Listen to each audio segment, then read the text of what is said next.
Cracklings. So someone on Tumblr sent me a message asking about my thoughts and opinions of Rocky Horror Picture Show, and I really needed to do a video on it because while I have mentioned my love for this film, I haven't fully covered it.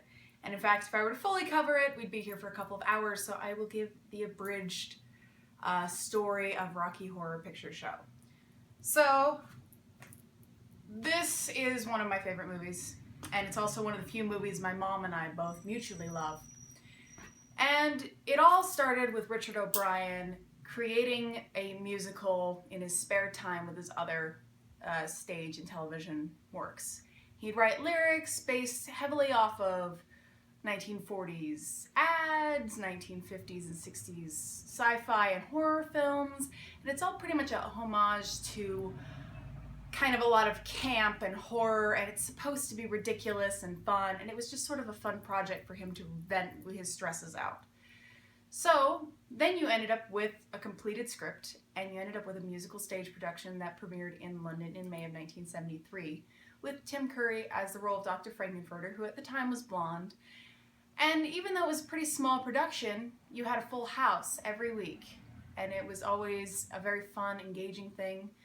Vincent Price was a big fan, and because I'm biased, David Bowie was a really big fan and would have loved to have taken part in it if it wasn't for his touring schedule.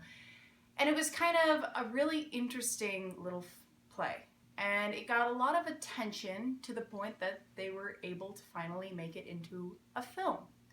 Filmed primarily at Oakley Court, which a lot of Hammer fans would recognize for things such as The Brides of Dracula. They ended up filming for 6 weeks in, I think, fall of 1974. Now, Vincent Price was not able to be the criminologist simply because of scheduling conflicts. Instead, we got Charles Gray, another horror cult actor.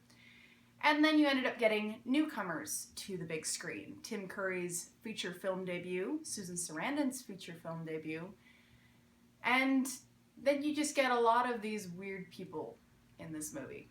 It was fraught with production problems. They spent more money on costumes than they did on set design. The building that they were filming primarily in did not have heat, and Susan Sarandon ended up catching pneumonia during the pool sequence. And they forgot to build a door for Dr. Scott, which is why he bursts through a wall.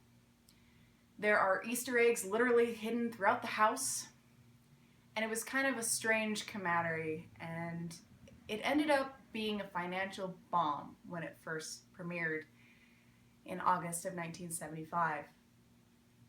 But what do you know? It is the longest theatrical run of any film in history, and it became kind of a communal place for the freaks and the misfits and the punks and the LGBTQ community.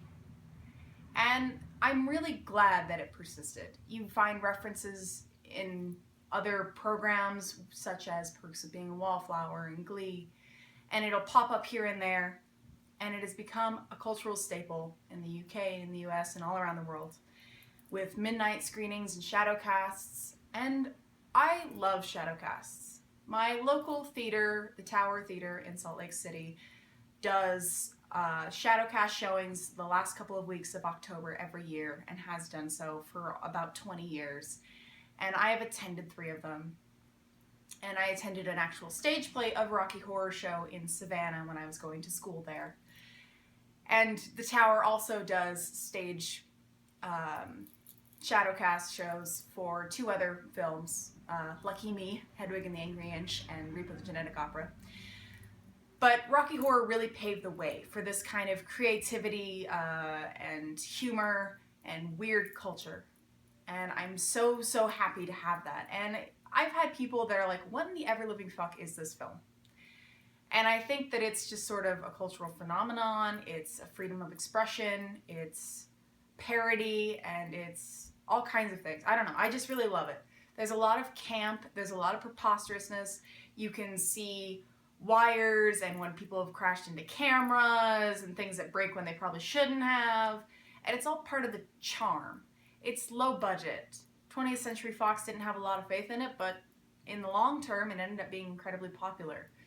In the beginning, the actors that were in it were kind of embarrassed by it, but over time, they are more and more glad that they did it. Tim Curry initially was very uncomfortable with the film, but in later years embraced it wholeheartedly.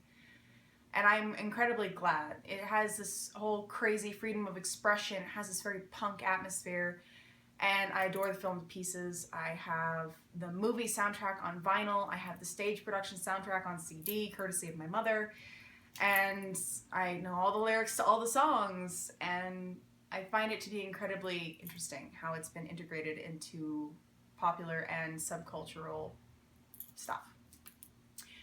I know it's not for everybody. I know some people are incredibly turned off by it and they find it really too weird to approach. But I think that the music is incredibly catchy. I think that Richard O'Brien, who played Riff Raff, ended up creating a cultural phenomenon. There is a sequel that I didn't know about for a very long time, and then upon watching it, I realized why. I'm not even going to tell you the name. Actually, no, I am. It's Shock Treatment from 1981. I really don't recommend it. If you are daring enough, see it, but because it falls so short of the original, it's not really worth watching. But it's kind of interesting how it impacted people. It encourages people to be free about what they want. I don't know. I love not just the film in and of itself. I love the shadow casts because they're a lot of fun. Even if I hate being drenched in water from a super soaker and hate doing the time warp after there's rice all over the floor, so I almost fall on my ass. But it's still very fun, and it's kind of a community builder. I love going to those shadow casts and knowing all the people that are in the shadow casts and being excited about a film and being around other people that are excited about a film.